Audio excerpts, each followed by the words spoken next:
Herkese merhabalar dostlar. Yeni bir videodan merhabalar.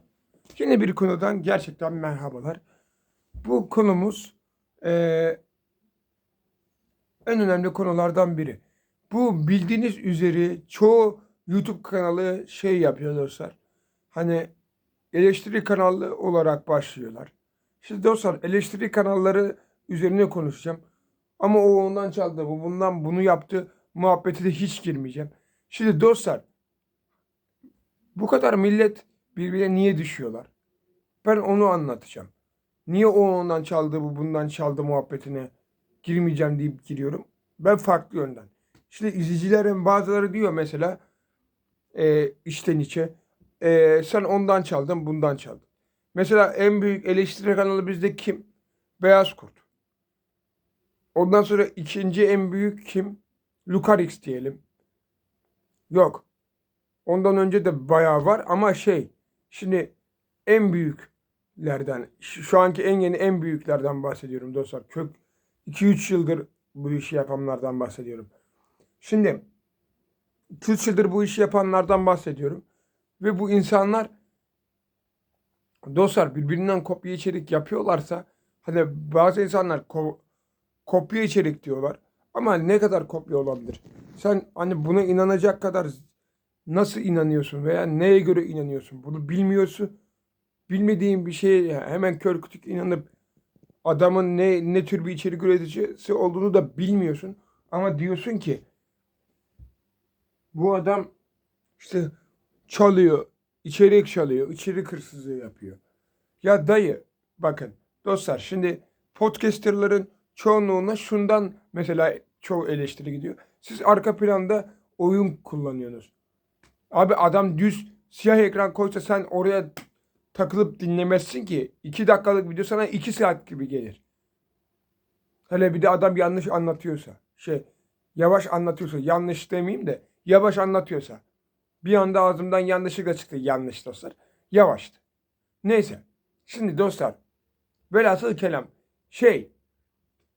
Hani eleştirilmesi çok saçma. Bu yönden mesela. Herkes Neo Toprak da kullanıyor. Sadece Enes de oyun videosu kullanıyor. Ee, Çılgın Ney'i de oyun videosu kullanıyor. Ondan sonra Beyaz Kurt. Baya yani bir sürü eleştiri kanalı var dostlar. Bunların hepsi kullanıyor. Hepsi birbirinden mi onları çalıyor? Yok. Kimisi oynayıp da video kaydını alıp da videosuna koyuyor. Kimisi de YouTube'dan gidiyor yapıyor. No Copyright Gaming kanalından alıyor. Öyle kanallar var. Onlardan kaydı alıp indirip eleştiri videosu haline getiriyor onu. Hani sesiyle konuşuyordu. Şimdi adam anonimlik, dostlar anonimlik yapmasa başına ne geleceği belli değil. Küfür mü yiyecek? Tutuklanacak mı? Gerçi yine de tutuklanıyor ayrı bir şey de. Hani genel şartlarda eleştiri mantığı çok sıkıntılı bir durum zaten.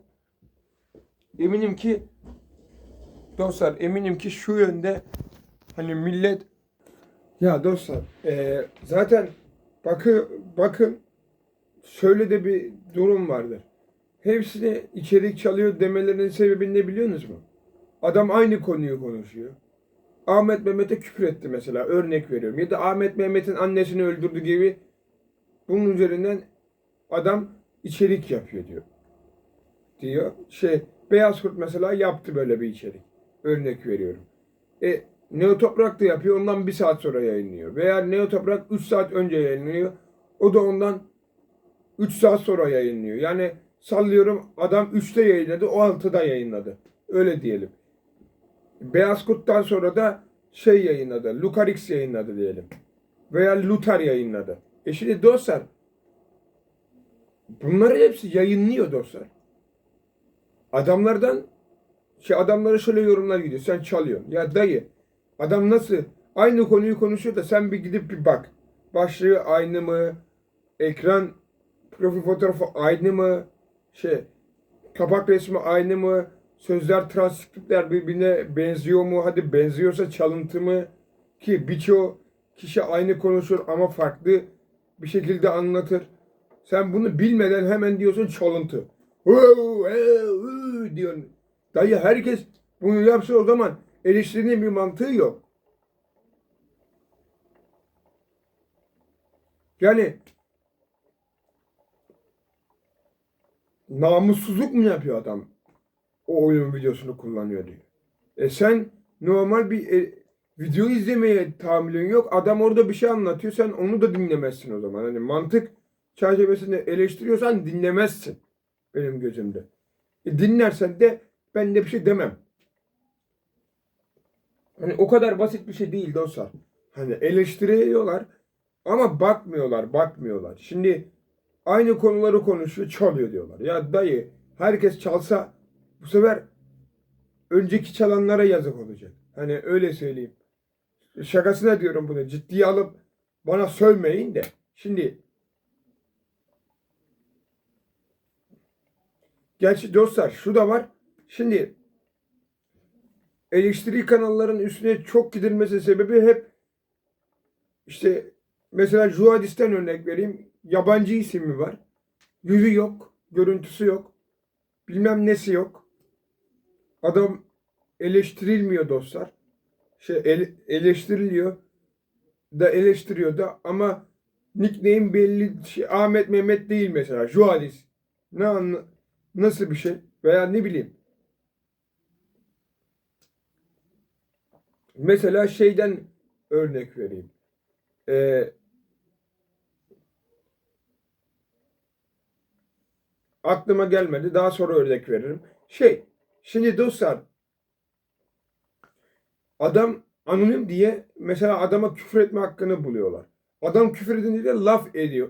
Sen niye küfür ettin? Dayı sen o adamı ettiğinde o adam sana gel ağzıma sıç mı desin yani. Öyle bir dünya yok. Hangi içeriği üretiyorsa üretsin dostlar.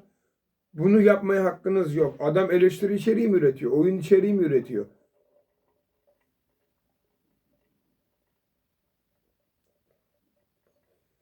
Rap mi üretiyor? Küfür etme hakkınız yok. Kaliteli bir şeyse etme hakkınız yok. Adam onu hak ediyor mu dayı? Belki tamam. Sizin fikrinize uymuyor olabilir ama bu yine sizin küfür etme hakkınızı sağlamaz. Çünkü o adam size etmiyordur. Bakın alınganlık boş iştir. Öyle söyleyeyim. Alınganlık boş iştir. Siz alınacaksanız boşa alınıyorsunuz mesela. Hiç o adam örnek verilen adamlardan değilsiniz mesela. Dostlar geri geldim. Şimdi bir yandan şu var dostlar. Artık milletin bunu eleştirmesi sebebi gerçekten belli. Biri bir iş yapıyor. Onu kaldıramıyorlar. Hani ben mesela rap üzerine bir video çekmiştim. Adam geldi bir de konuşabilsen dedi. Lan geri zekalı. Konuşabiliyoruz ki yapıyoruz. Konuşamasak yapamayız. Sen benim yerime konuşamıyorsun diye ben senin yerine konuşuyorum ama sen beni de istemiyorsun. Ben de konuşmayayım anasını satayım. Ben rap üzerine yaptığım videoyu da dinledim. Hiçbir şekilde ne takılma var ne garip böyle kelime söylediğim bir kelime var. Hani anlatım eksikliği var. Hani baktığım zaman hiçbir şey yok. Öyle troll yorumlar da atılıyor bazen. İşte. Joalis desem Enes desem kaç kişi beğenir? Veya Abdullah desem kaç kişi beğenir tarzı yorumlar da var. Zaten arkadaşlar bu yorum meselesi de ayrı bir aptallık. Zaten ben bunu bu videonun tek konusu o da değil. Aslında yani hani bu eleştiri kanallarına atılan eleştiriler boş geldi bana. Bir de üstüne ikinci konuya geçiyoruz dostlar. İkinci konumuzda böyle yorumlarda aptal aptal yorum atanlar mesela. Sen genel şartta kaliteli bir içerik üretiyorsun. Adam diyor ki ulan sen nasıl bir adamsın? Nasıl bir üreticisin diyor mesela. Böyle diyen bir adama sen küfür edersin abi. Ben hatalı bir şey mi yaptım? Hani mükemmel bir şey de yapsan o adamın hoşuna gitmez. Gerçi tek mükemmel olan da Allah'tır. Orası ayrı bir şey de. Arkadaşlar geri geldim. Şu gerçekten basit bir durumdur. Anlıyorsanız anlarsınız. Anlamıyorsanız da kalın kafanızdan girmiyor demektir. Ben şuna inanıyorum dostlar. Genel şart. Ee, e, Adamlar yorumlara bir şey yazarken kendini büyük bir insan sanıyorlar. Mesela yoruma küfür ediyor adam. Dayı sen bir kere bak sen kalkıp yoruma küfür ederken ne düşünüyorsun? Karşındaki adamın gelişeceğini mi düşünüyorsun? Karşındaki adamın 500 IQ bir Einstein olacağını mı düşünüyorsun? Hadi bunları düşünürken hangi kafayı yaşıyorsun? Bunu sorarım ben sana. Sormaya hakkım var çünkü. Sormak gerçekten hakkım. Sormadan içimde, sormazsam içimde patlar bu soru. Yani sen bana sövünce benim ne olmamı bekliyorsun? O kadar basit bir dünyadayız ki sövünce her şey düzelecek. Diye böyle gidecek. Yani abi böyle bir dünya yok. Sen bana küfür edince ben her şeyi mükemmel yapmayacağım. Sen bana destek olunca her şey mükemmel olacak. İyi olacak. Sen bana abone olacaksın ki ben para kazanacağım. Sen beni abone olmadan izliyorsun. Ondan sonra gelip kaliteli bir içerik yapmadığımı görüyorsun kendine göre. Küfür ediyorsun. Bir de bunu ben tahmin ediyorum dostlar. Çoğu zaman 15 yaşında kafası daha yeni böyle beyincik olarak gelişememiş çocuklar da küfür ediyorlar. Yani öyle söyleyeyim dostlar. Nasıl böyle bozulduklarını da bilmiyorum ama yani dostlar sokak diliyle küfür ederek bir şey anlatamazsın işte. Yani bu şekilde bir yere gideceğinizi sanıyorsanız birilerine hani küfür ediyorum çok üper süper bir şey oluyor diyorsanız bu en büyük hatalardan biridir. Yani gerçekten siz bunu sanarken o insan size 35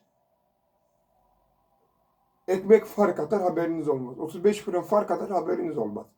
Yani bu basit bir dünya değil. Kimse bunu basit göremez. Şimdi mesela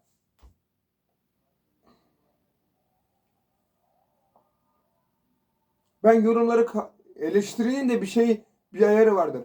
Ben senin bilmem neyle ne edeyim diye eleştiri yapamazsın. Yoruma bir eleştiri yazarken de düşünmen lazım. Ben o tövbe estağfurullah. Ezan Celaluhu arkadaşlar. Ezan ya selam ya ezan okunuyor dostlar. O yüzden bir anda konuşmayı kesip böyle demek zorunda kaldım. Neyse. Şimdi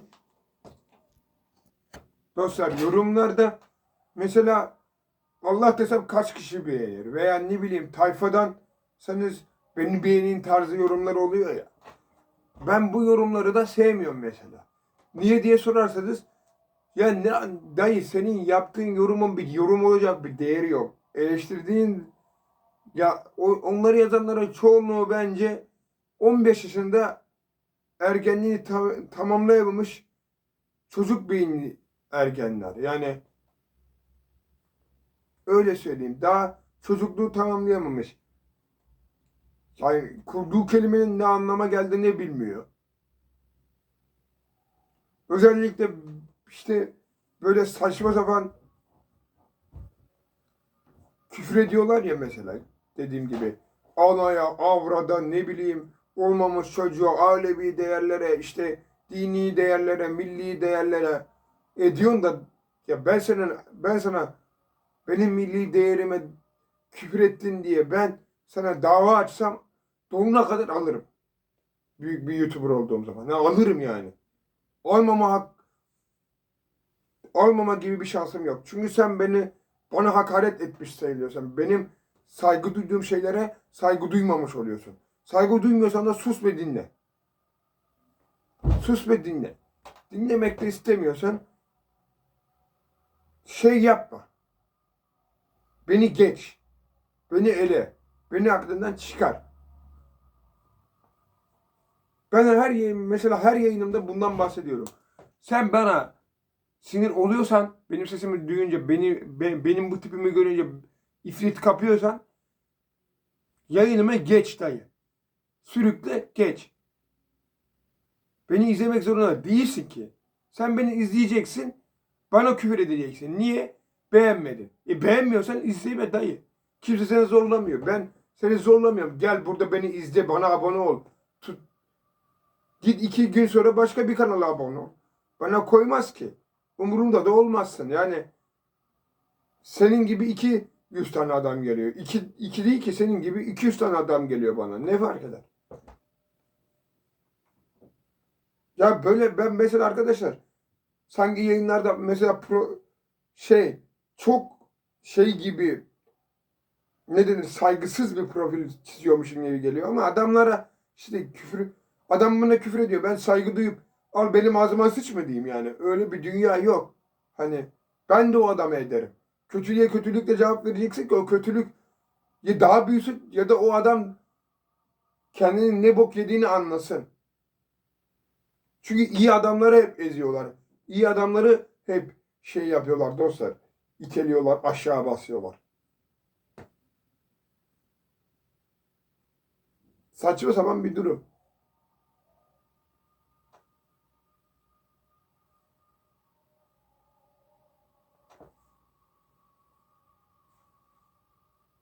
Saçma yani. Bu basitlikte yapamazsınız yani.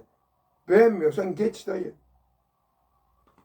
Yorum atarken de düşünüyorsun. Düşünmüyorsun da. Sıkıntı oluyor işte. Öyle olursa. Neyse dostlar, görüşmek üzere. Bay bay. Like'layıp yorumlamayı unutmayınız.